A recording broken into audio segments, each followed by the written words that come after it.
Hello শিক্ষার্থী বন্ধুরা, মেঘা স্যারের পাঠশালা তোমাদেরকে স্বাগত। আজ এই পাঠশালায় আমি নিয়ে এসেছি বাংলা ব্যাকরণের অত্যন্ত গুরুত্বপূর্ণ একটি জিনিস, ধ্বনি, বর্ণ, শব্দ, পদের আলোচনা। ব্যাকরণ নিয়ে তোমাদের ভয় আছে কি? ভয় আছে তো? ব্যাকরণ তোমরা অনেকেই মুখস্থ করো।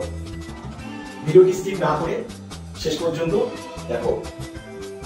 ভিডিওর মাঝে আমি এটি সিক্রেট টিপস তোমাদেরকে দেবো, যাতে ব্যাকরণ এরপর আর মুখস্থ করতে না হয়। আর হ্যাঁ, ব্যাকরণের প্রতি ভয় আমি দূর করেই ছাড়ব। এই ভিডিওটি শেষ পর্যন্ত দেখলে তোমরা জানতে পারবে ধ্বনি ও বর্ণের স্বরূপ, তার সম্পর্কে একটা স্বচ্ছ ধারণা, শব্দের সম্পর্কে ধারণা, এবং পদ ও পদ কিভাবে বাক্য তৈরি করে সেই সম্পর্কে এক সহজ সরল পদ্ধতি। তাহলে দেরি না করে শুরু করা যাক আজকে আলোচনা। প্রথমেই ধ্বনি। ধ্বনি হলো আমাদের এই যে কথা বলছি আমরা, বা ভাষা, যে কোনো ভাষার একেবারে ক্ষুদ্রতম একককে বলা হয় ধ্বনি। সব থেকে ছোট একক বা ইউনিট সেটা হলো ধ্বনি। বা অন্যভাবে আমরা বলতে পারি যে আমাদের মুখ, এই মুখটা হলো বাকযন্ত্র। মুখকে কি বলে? বাকযন্ত্র। কারণ কি? বাক মানে হলো কথা, কথা বলার যে যন্ত্র, সেই যন্ত্রই হলো বাকযন্ত্র। মানে বাকযন্ত্রের সাহায্যে উচ্চারিত আওয়াজকে বলা হয় ধ্বনি।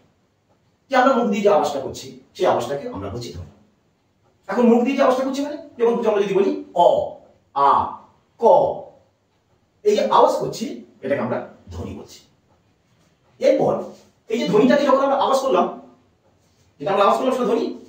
এটাকে যখন আমি লিখলাম, কি লিখলাম? অ। আওয়াজ করলাম অ, লিখলাম অ।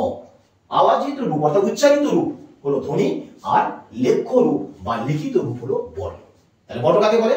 না, ধ্বনির লিখিত রূপ হলো বর্ণ। তোমরা খুব সহজভাবে ধ্বনি আর বর্ণের যে পার্থক্যটি একটু জেনে নাও। ধ্বনি উচ্চারিত রূপ, বর্ণ লিখিত রূপ। বাকযন্ত্রের সাহায্যে যে আওয়াজ করা হয়, সেই আওয়াজটাকেই আমরা ধ্বনি বলি। আর সেই উচ্চারিত রূপটা যখন আমরা এখানে লিখছি, এই ধরো ক লিখলাম, এটা হলো বর্ণ। তাহলে ধ্বনি বর্ণের মধ্যে পার্থক্য বুঝতে পারলে, ধ্বনি কাকে বলে সেটাও বুঝতে পারলে। বাকযন্ত্রের সাহায্যে উচ্চারিত আওয়াজকে বলা হয় ধ্বনি।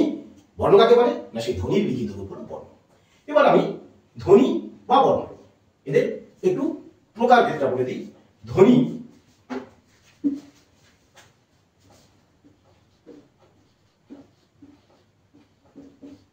দুই ভাগে ভাগ করতে পারি আমরা, স্বরধ্বনি, ব্যঞ্জন ধ্বনি। স্বরধ্বনি কাকে বলবো? না, যে ধ্বনি অন্য কোনো ধ্বনির সাহায্য না নিয়ে উচ্চারিত হয় তাকে বলা হচ্ছে স্বরধ্বনি। আর ব্যঞ্জন ধ্বনি হলো স্বরধ্বনির সাহায্য নিয়ে যে ধ্বনি উচ্চারিত হয় তাকে ব্যঞ্জন ধ্বনি বলে। স্বরধ্বনির সংখ্যা 11টি, ব্যঞ্জন ধ্বনির সংখ্যা হলো 39টি। তাহলে ধ্বনি এবং বর্ণ এই দুটি আমরা শিখলাম, যে বাকযন্ত্রের সাহায্যে উচ্চারিত আওয়াজকে বলা হয় ধ্বনি, ধ্বনির লিখিত রূপ হলো বর্ণ, এবং ধ্বনিকে দুই ভাগে ভাগ করা হয়, স্বরধ্বনি এবং ব্যঞ্জন ধ্বনি। ঠিক আছে, বুঝতে পারলে? এরপর আসি শব্দ। অর্থযুক্ত বর্ণ সমষ্টিকে বলা হয় শব্দ। শব্দ কাকে বলে? না, অর্থযুক্ত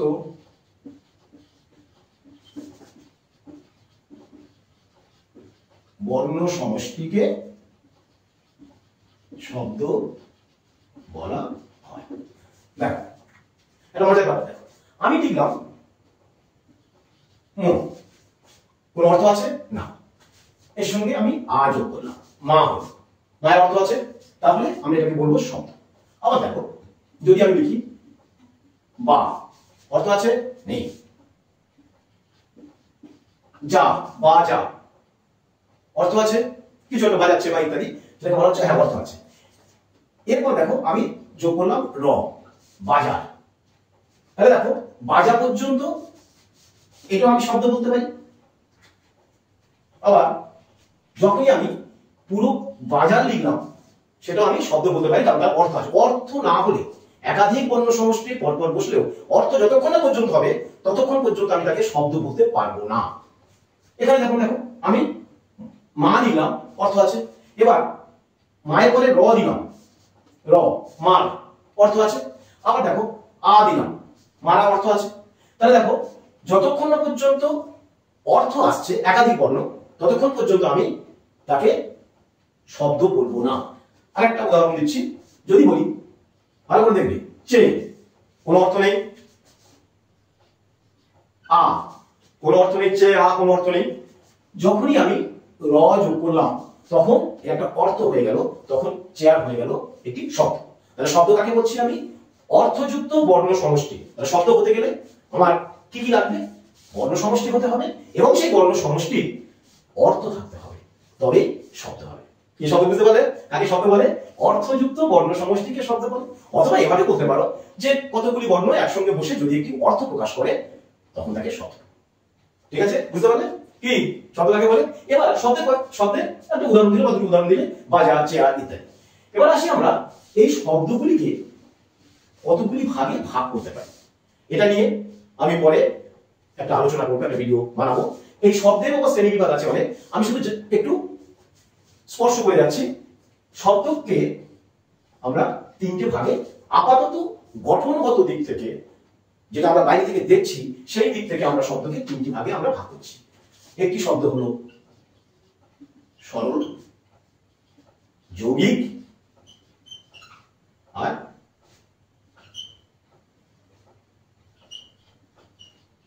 উপসর্গ যুক্ত।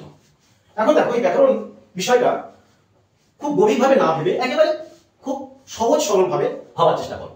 আমি এখানে বললাম কি শব্দকে তিনটি ভাগে ভাগ করা যায় আপাতত, সরল, যৌগিক, উপসর্গযুক্ত। এখন এই উপসর্গযুক্ত বিষয়টা পরে আসছে, আগে সরল। আমরা কোনো মানুষকে আমরা বলি সরল মানুষ, সিম্পল মানুষ। ঠিক সেরকমই যে শব্দগুলো আমরা সচরাচর ব্যবহার করে দেবো কিভাবে, যেমন আকাশ, বাতাস, আলো, জল, মাটি, এই শব্দগুলোকে আমরা বলছি সরল শব্দ। আমি দিয়ে একটা লিখছি, আকাশ, মাটি, জল, সরল শব্দ।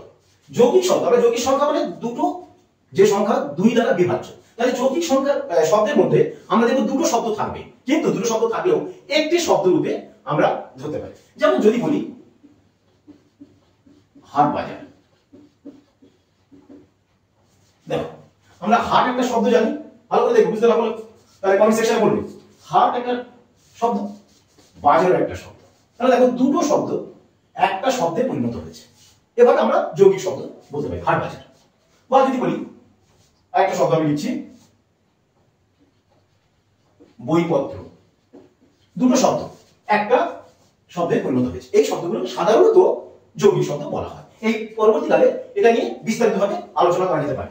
এবং উপসর্গযুক্ত শব্দ, তাই একটা হলো সরল শব্দ, যৌগিক শব্দ, উপসর্গযুক্ত শব্দ। যেমন অনেক সময় আমরা ব্যবহার করি বা বলি উপহার। এই শব্দটা তোমরা নিশ্চয়ই জানো, উপহার, যেটা ইংরেজি গিফট। এই যে উপহার, এই অংশটা হার, এর আগে যে অংশটা বসেছে, এই যে অংশটা বসেছে উপ, এটাকে বলা হয় উপসর্গ। এটা তোমরা বলে শিখবে, উপসর্গ। আবার যদি বলি এখানে বিহার, এই যে বি, হারটা দেখো বলো। যদি বলি সুজন, সুহাগ, এই সু, উপ, বি, এগুলোকে উপসর্গ করে। এই উপসর্গ যুক্ত হয়ে যে সমস্ত শব্দ তৈরি হয় সেটা আমরা বলি উপসর্গযুক্ত শব্দ। তাহলে আমরা মোটামুটি শব্দের গঠনগত দিক থেকে আমরা তিনটে ভাগে ভাগ করলাম, সরল শব্দ, যৌগিক শব্দ এবং উপসর্গযুক্ত শব্দ। আচ্ছা, এরপরে আসছি পদ কাকে বলে।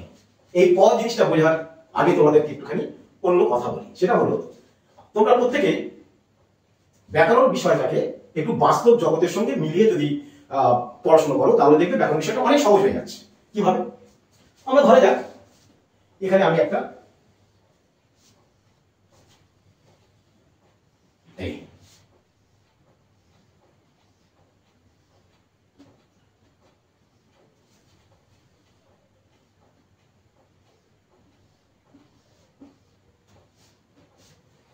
আচ্ছা, আমরা জানবো কি এখন পদ কাকে বলে।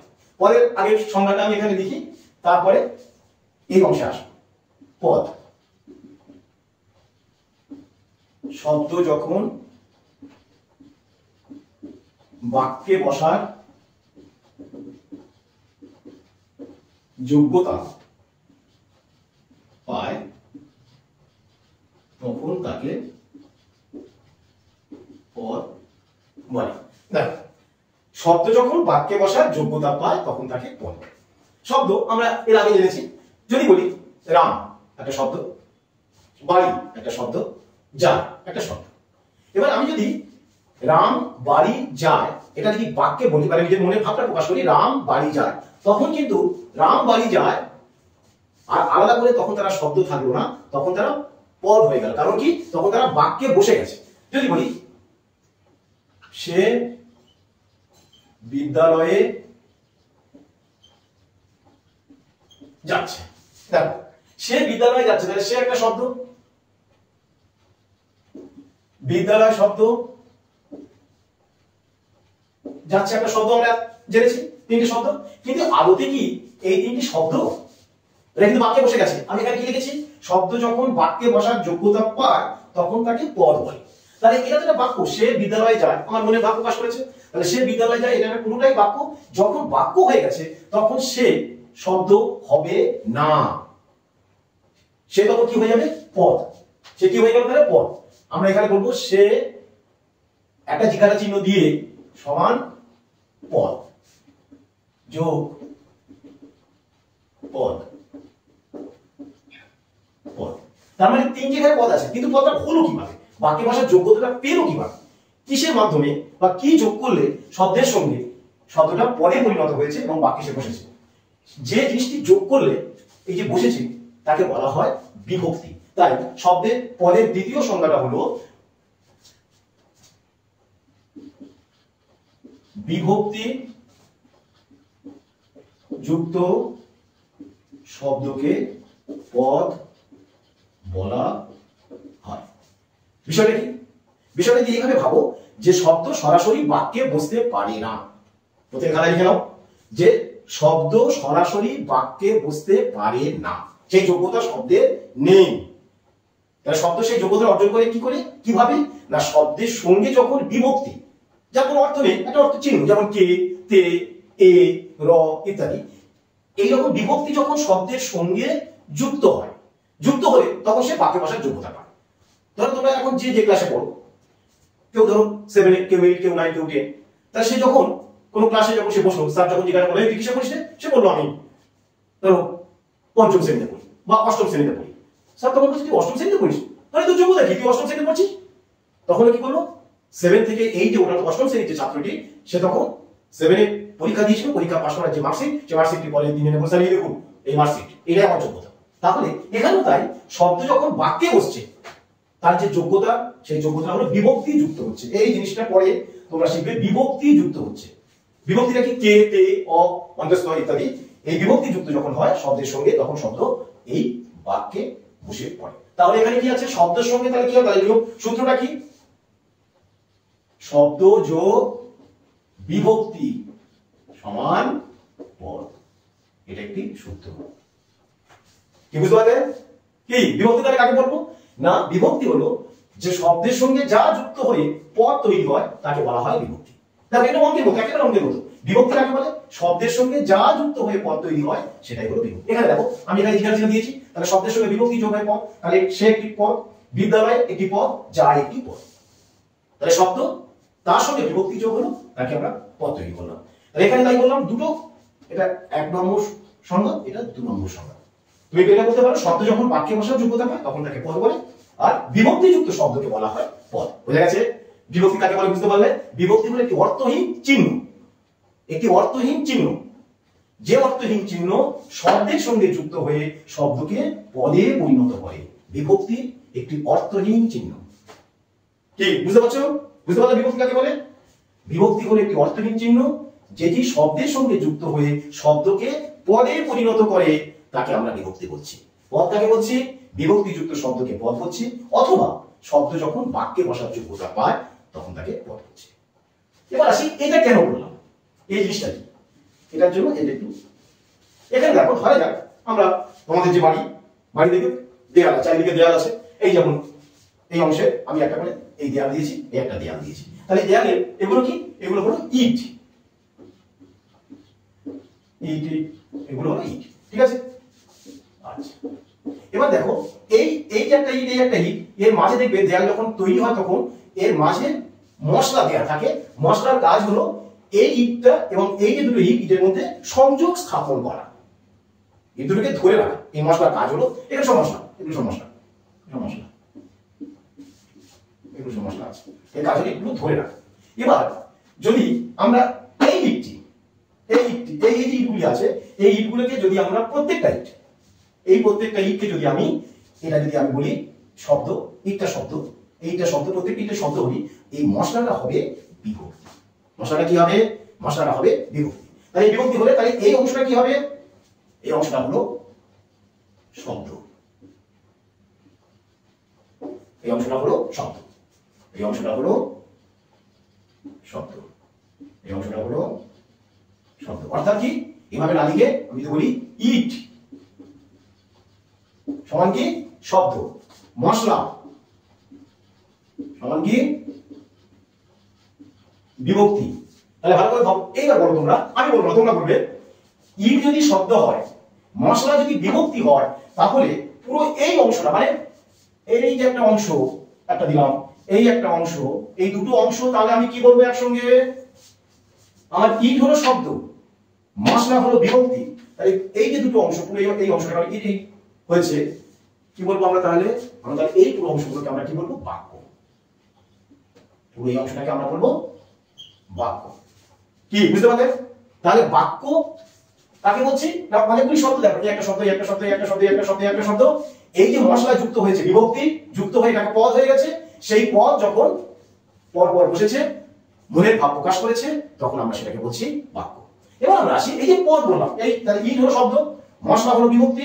যখনই মশলা দিলাম, তারপরে পুরোটাই একসঙ্গে বললাম আমরা বাক্য, তখন এগুলো আর শব্দ থাকলো না, এগুলো তখন হয়ে যাবে কি? মশলা যেহেতু পড়েছে, মশলা পড়লেই অর্থাৎ বিভক্তি যুক্ত হলে তখন হয়ে যাবে পদ। এবার বুঝতে পারলে? এরপর আসি, এই যে পদ বলছি, পদ কত প্রকার ও কি কি, অর্থাৎ পদের শ্রেণীবিভাগ। আমরা এটা বুঝলাম, পদ কিভাবে বাক্য তৈরি করে সেটা বুঝলাম, কিন্তু পদের শ্রেণীবিভাগটা আমাদের অত্যন্ত জরুরি। পদের শ্রেণীবিভাগ,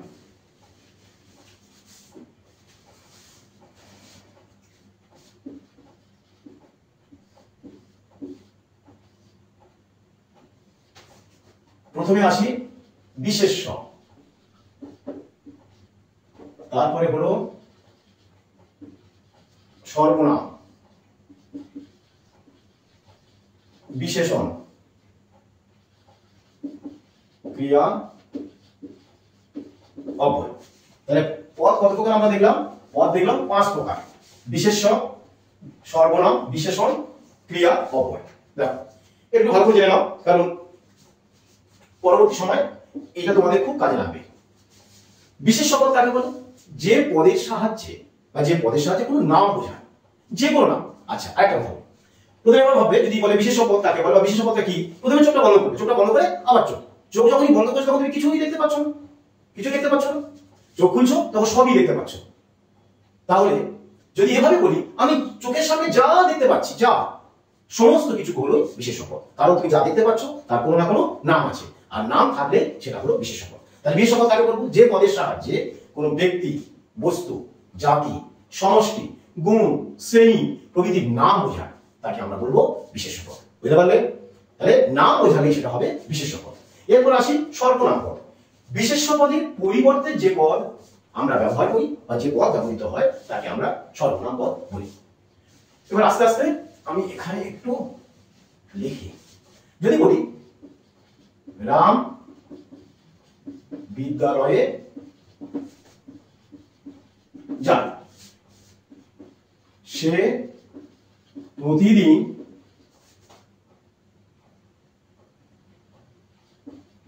তার বন্ধুদের সাথে খেলা করে। তাহলে দেখো, রাম বিদ্যালয়ে যায়, সে প্রতিদিন তার বন্ধুদের সাথে খেলা করে। এখানে দেখো রামের পরিবর্তে তাহলে কি বসেছে? সে। আবার রামের পরিবর্তে কি বসেছে? তার। ঠিক আছে, বুঝতে পারছো? তাহলে রাম হলো বিশেষ্য পদ, নাম বোঝাচ্ছে, রামের পরিবর্তে বসেছে সে। আবার রামের পরিবর্তে বসেছে তার। এই যে বিশেষ্য পদের পরিবর্তে, বিশেষ্য পদ নাম পদ, বিশেষ্য পদের পরিবর্তে এই যে সে, তার বসলো, এই দুটি পদ হলো সর্বনাম পদ। তাহলে সর্বনাম পদ কাকে বলে? বিশেষ্য পদের পরিবর্তে যে পদ বসে বা ব্যবহৃত হয় তাকে আমরা বলছি সর্বনাম পদ। বেশ, এরপরে তাহলে বিশেষ্য হলো, সর্বনাম হলো, এরপর আমি এখানে কি লিখেছিলাম? বিশেষণ। বিশেষণ, বিশেষণ পদ কাকে বলবো না? বিশেষ্য বা সর্বনাম, অর্থাৎ বিশেষ্য পদে দোষ, গুণ, সংখ্যা, পরিমাণ, অবস্থা ইত্যাদি বোঝায়, তাকে আমরা বলছি বিশেষণ পদ। শুধুমাত্র বিশেষ্য পদে নয়, বিশেষ্য পদের পরিবর্তে অর্থাৎ এর দোষ গুণ মানে সর্বনামের দোষ গুণ, কারণ বিশেষ্য পদের পরিবর্তে সর্বনাম বসছে। তাহলে বিশেষ্য পদের দোষ গুণ, বিশেষ্য পদের দোষ গুণ বোঝানো মানে হলো সর্বনাম পদের দোষ গুণ বোঝানো। পদের পরিবর্তে বসছে, বিশেষ্য পদের পরিবর্তে সর্বনাম পদ বসছে। তাই যে পদ বিশেষ্য বা সর্বনাম পদে, আবার ক্রিয়াপদেরও বসে, ক্রিয়াপদের দোষ, গুণ, সংখ্যা, পরিমাণ, অবস্থা বোঝায়। তাহলে বিশেষ্য পদের দোষ গুণ, সর্বনাম পদে ক্রিয়াপদের, বা সংক্ষেপে এভাবে বলা যেতে পারে যে পদ বিশেষ্য, সর্বনাম বা ক্রিয়াপদকে বিশেষিত করে। খাতায় লিখে নাও, যে পদ বিশেষ্য, সর্বনাম বা ক্রিয়াপদকে বিশেষিত করে তাকে বলা হচ্ছে বিশেষণ পদ। ঠিক আছে? বা দোষ, গুণ, সংখ্যা, পরিমাণ, অবস্থা ইত্যাদি সবকিছুই হলো তার বিশেষিত করা, তাই একসঙ্গে বলা হয় বিশেষিত করে। তাহলে বিশেষণ পদ কাকে বলে? যে পদ বিশেষ্য, সর্বনাম বা ক্রিয়াপদকে বিশেষিত করে সেই পদকে আমরা বলছি বিশেষণ পদ। যেমন দেখো, রাম ভালো ছেলে, সে খুব মেধাবী, বিমল দ্রুত দৌড়ায়। তাহলে দেখো আমি তিনটে বাক্য লিখলাম। এখানে দেখো রাম ভালো ছেলে, এই যে ভালো, ভালো কাকে বিশেষিত করছে? ছেলে বা রামকে। ভালো ছেলে, ছেলেকে বিশেষিত করছে, ছেলে বিশেষ্য পদ, তাকে বিশেষিত করছে। আবার সে খুব মেধাবী, খুব, সে মেধাবী, এই যে মেধাবী, এই মেধাবী কাকে বিশেষিত করছে? এই সর্বনাম পদকে, সে মেধাবী। ঠিক আছে? এরপর আমি কি লিখলাম? বিমল দ্রুত দৌড়ায়। তাহলে দ্রুত, দৌড়ানো পদকে বিশেষিত করছে। তাহলে বুঝতে পারলে কি? যে পদ বিশেষ্য, সর্বনাম বা ক্রিয়াপদ, এখানে দেখো বিশেষ্য, সর্বনাম, ক্রিয়া, তাহলে এই তিনটি পদকে বিশেষিত করছে। ভালো ছেলে, কে ভালো ছেলে? রাম, তাহলে এই বিশেষ্য পদকে বিশেষিত করছে ভালো। মেধাবী, সে সর্বনাম পদকে বিশেষিত করছে। আবার দৌড়ানো, এই ক্রিয়াপদকে বিশেষিত করছে দ্রুত। তাহলে বিশেষণ পদ কাকে বলে? আবার বলছি, যে পদ বিশেষ্য, সর্বনাম ও ক্রিয়াপদকে বিশেষিত করে তাকে বলা হয় বিশেষণ পদ। বুঝতে পেরেছো? তাহলে তোমরা এবারে আমাকে চারটি বিশেষণের নাম বলো। চারটি বিশেষণের নাম তোমরা খাতায় লেখো, আমাকে কমেন্ট সেকশনে সেই চারটি বিশেষণের নাম তোমরা জানাবে। চারটি বিশেষণ, এবং চারটি বিশেষণ শুধু নয়, চারটি বিশেষণ বাক্যে প্রয়োগ করে সেটা লিখে জানাবে। ঠিক আছে? এরপরে আসছি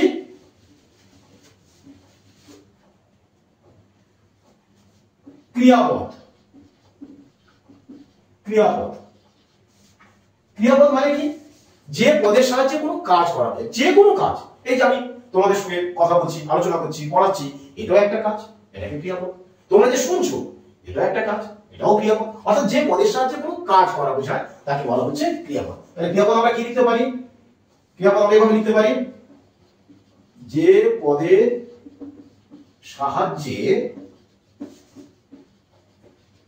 কোনো কাজ করা বোঝায় তাহলে ক্রিয়াপদ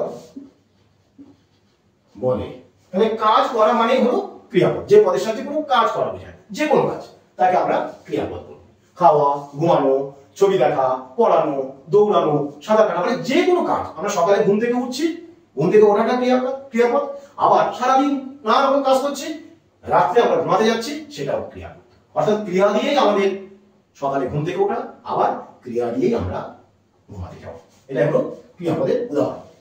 আচ্ছা, এরপর আসছি অব্যয়।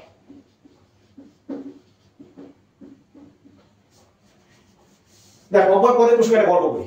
ধরো বাড়িতে বাবা কি মামা তোমাদেরকে 10টা টাকা দিয়ে পাশে দোকান আছে, দোকানে বললো যা চকলেট কিনে খা। তুমি দোকানে গেলে, দোকানে গিয়ে তোমার এক পরিচিত কারোর সঙ্গে দেখা হয়েছে, তো সে বললো কি রে কি করতে এসছিস? দোকানে এসছি। কেন? বলে এই বলে এই চকলেট কিনতে এসছি। ঠিক আছে, তোকে আমি চকলেট কিনে দিলাম। চকলেট কিনে দিল, তুমি বাড়িতে এলে, বাড়িতে এসে মাকে যে টাকাটা নিয়ে গেছিলে সেই টাকা তুমি দিয়ে দিলি। মা জিজ্ঞেস করছি কি তুই টাকা দিয়ে দিলি কি ব্যাপার? কিছুই তো খরচ করলি না, তা চকলেট পেলি কোথায়? তুমি বলে যে পরিচিত আঙ্কেলের সঙ্গে দেখা হয়েছে, আঙ্কেল কিনে দিয়েছে। তাহলে এখন প্রশ্ন হলো, এই যে 10 টাকা তুমি নিয়ে গেলে ব্যয় করার জন্য, ব্যয় মানে কি খরচ করার জন্য, তুমি 10 টাকাটা আবার বাড়িতে নিয়ে চলে আসবে, তাহলে সেই 10 টাকা তোমার খরচ হলো না, অব্যয়, মানে কোনো ব্যয় হলো না। ঠিক সেই রকমই আমাদের ভাষার মধ্যে, বাংলা ভাষাতে কিছু পদ আছে যে পদের কোনো পরিবর্তন হয় না, কোনো পরিবর্তন হয় না, কোনো বিভিন্ন ক্ষেত্রে, কি কালে, কি পুরুষে, কি লিঙ্গে কোনো পরিবর্তন যে পদের হয় না, সেই পদকে আমরা বলি অব্যয় পদ। তাই বলা হচ্ছে অব্যয়, কোনো ব্যয় নেই যে পদে, অর্থাৎ কোনো পরিবর্তন নেই। এখন এই পরিবর্তন নেই, তাহলে পরিবর্তন ব্যাপারটা কি? যেমন ধরো, মানে ধরা যাক আমি, এই শব্দটির কি কোনো পরিবর্তন নেই? হ্যাঁ, কেন পরিবর্তন থাকবে না? আমি, আমার, আমাকে,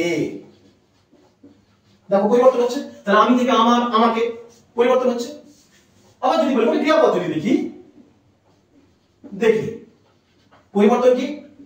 দেখো কত পরিবর্তন হবে, দেখা, দেখছি। এবার একটা বলো দেখি, দেখা, আমি লিখলাম দেখা, দেখছি। এবার দেখি একটা বলো, বলতে পারবে? আচ্ছা, দেখো, দেখবো, সব কিন্তু দেখো দেখা, দেখছি, দেখবো, আমি কালের পরিবর্তন আস্তে আস্তে কাল তারও পরিবর্তন করছি। দেখি থেকে দেখা, দেখছি, দেখবো, দেখতাম ইত্যাদি। তাহলে দেখো এই পদগুলি পরিবর্তন হচ্ছে। কিন্তু আমি যদি বলি কিন্তু, বরং,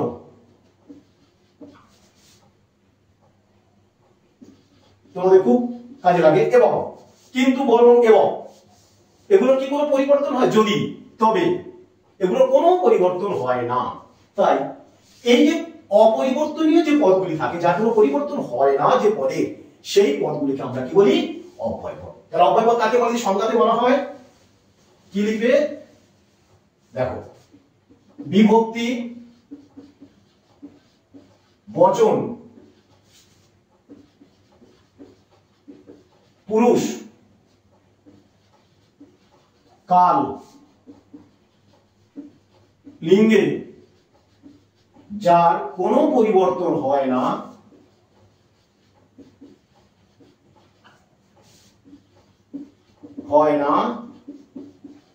সেই পদকে অব্যয় পদ বলে। দেখো, বিভক্তি বচন পুরুষ কাল লিঙ্গে, প্রত্যেকটা অংশ বিভক্তি বচন পুরুষ কাল লিঙ্গে যার কোনো পরিবর্তন হয় না, কোনো পরিবর্তন হয় না, সেই পদকে আমরা বলছি অব্যয় পদ। যার কোনো পরিবর্তন হয় না, সেই পদকে আমরা বলছি অব্যয় পদ। তাহলে আমরা জানলাম কি কটা পদ দেখলাম? বিশেষ্য, বিশেষণ, সর্বনাম, ক্রিয়া, অব্যয়, মোট 5টি পদ আমরা দেখলাম। তাহলে বাংলা ব্যাকরণে আমরা ধ্বনি, বর্ণ, শব্দ, পদ এবং সেই পদ কিভাবে বাক্যে বসছে সেই সম্পর্কে আমরা আলোচনা করলাম। এখন আসি তোমাদের, আমি বলেছিলাম একটা টিপস দেবো, একটা টিপস তো দিয়েছি, ইটের যে গল্পটি বললাম, আরেকটা গল্প, এই পদ কিভাবে তোমরা চিনবে, কিভাবে আমরা খুব সহজে আমরা পদ জিনিসটা বুঝবো, কোনো মুখস্থ কিছু নেই। এইভাবে যদি ভাবো তাহলে দেখো যে আমরা প্রত্যেকেই মানুষ, এবং আমরা যদি প্রত্যেকেই, প্রতিটি মানুষ, আমরা প্রত্যেকে একটা করে পদ। আমাদের প্রত্যেকে কেন বলছি? আমাদের প্রত্যেকের কিন্তু নাম আছে, যার নাম আছে সে কোনো না কোনো পদ, বিশেষ পদ, আমরা প্রত্যেকেই পদ। আবার এই প্রত্যেকের যে পদ আছে, আমরা আমাদের প্রত্যেকের স্বভাব, বৈশিষ্ট্য বা ইত্যাদি সব কি একই রকম?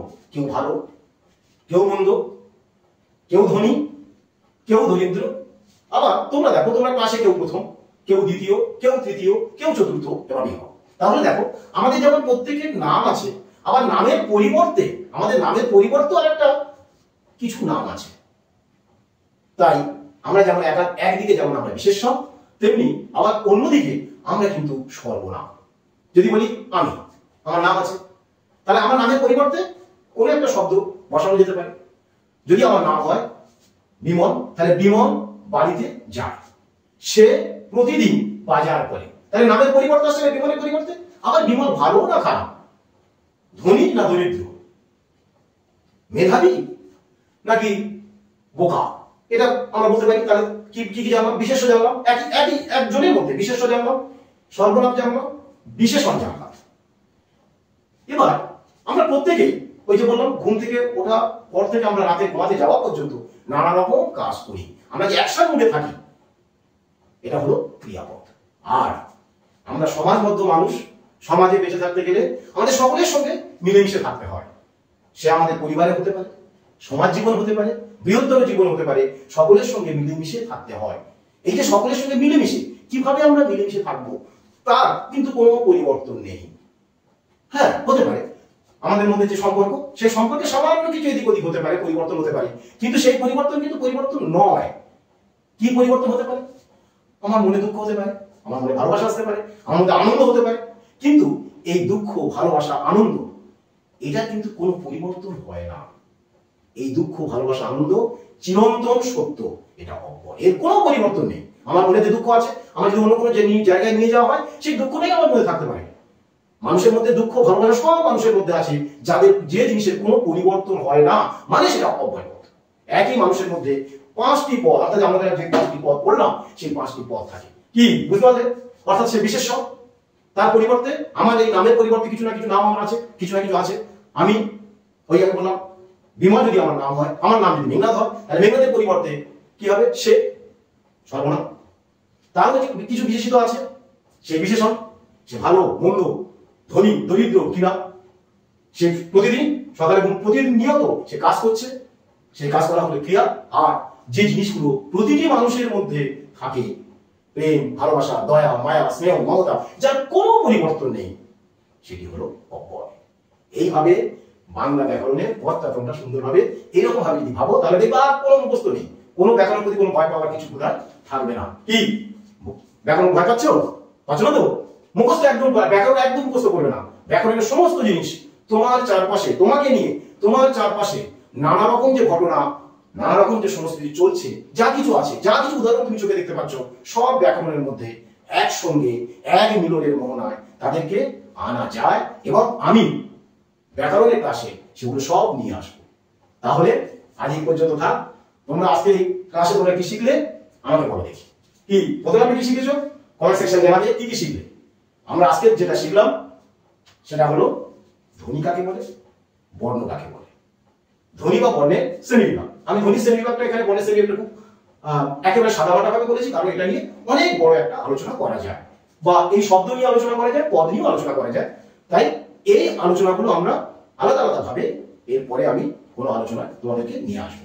তাহলে তোমরা ধ্বনি কাকে বলে শিখলে, বর্ণ কাকে বলে শিখলে, শব্দ কাকে বলে শিখলে, পদ এবং পদের শ্রেণীবিভাগ, পদ কিভাবে বাক্যে বসছে, এবং যেটা সব থেকে গুরুত্বপূর্ণ পরবর্তী সময় তোমাদের শিখতে হবে, বিভক্তি কিভাবে শব্দের সঙ্গে যুক্ত হয়ে শব্দকে পদে পরিণত করছে এবং বাক্যে বসছে, সেটা তোমাদের পরের অংশে শিখতে হবে। তাহলে আজ এই পর্যন্ত তোমরা যা পড়ালাম সেটা তোমরা ভালো করে শুনবে, শুনে আবারও দেখবে, আবারও শুনবে, আবারও দেখবে। এইভাবে দেখতে দেখতে দেখবে কোনো সময় তোমাদের কাছে আর কোনো দুর্বোধ্যপূর্ণ বিষয়, কোনো কঠিন বিষয় বলে। আর এই পর্যন্ত